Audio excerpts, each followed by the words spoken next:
sinusundan? Ha? Siguro stalker ka, no? Ha? Hindi ah. Dito lang talaga ako lagi dumadaan. Doon lang yung bahay namin, oh. Ah, ganun ba?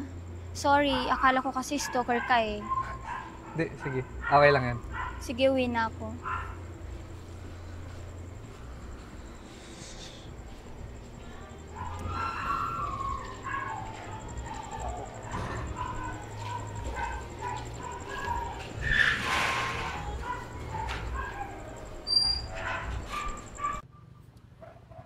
Patrick?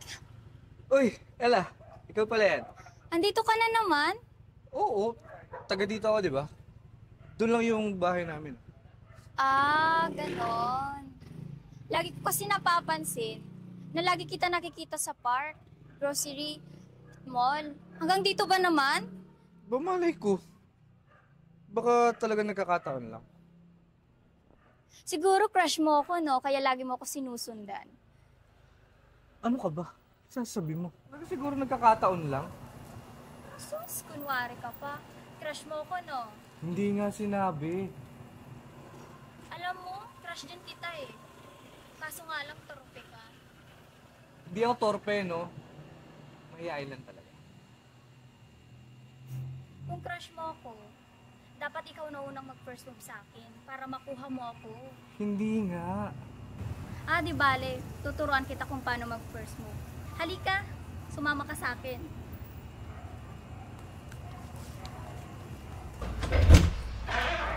Halika, halika dito.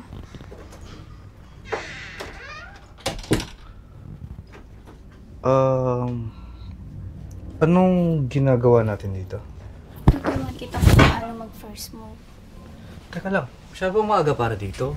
Diyos, ikaw pa. Ikaw na nga tuturuan kung paano mag-first move. Hindi. Wait lang. Sinasabi ko lang para safe tayo. Halika, ipapatikin ko sa'yo kung paano kung humalik.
Nagustuhan mo ba? Oo naman.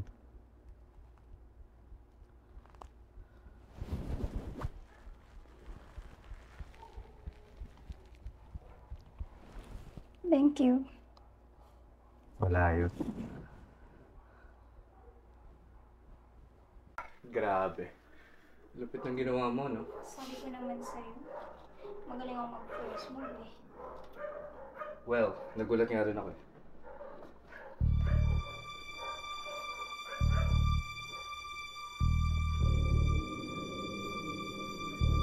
So, kailan ang next natin?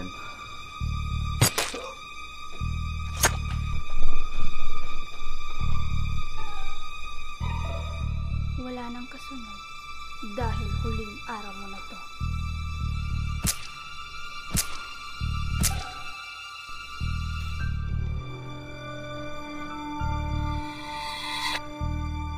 Yan ang ipapagawa ko sa'yo.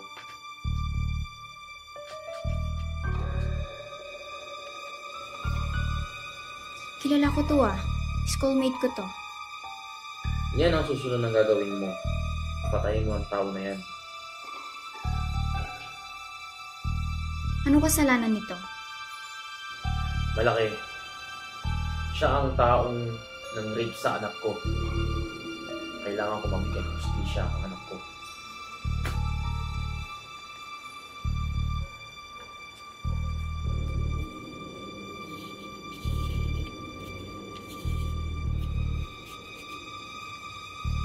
Copy, boss.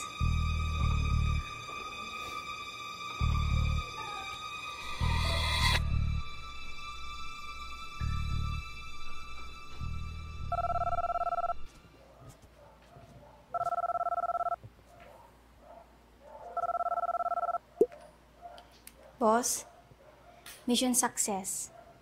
Napatay ko na yung target.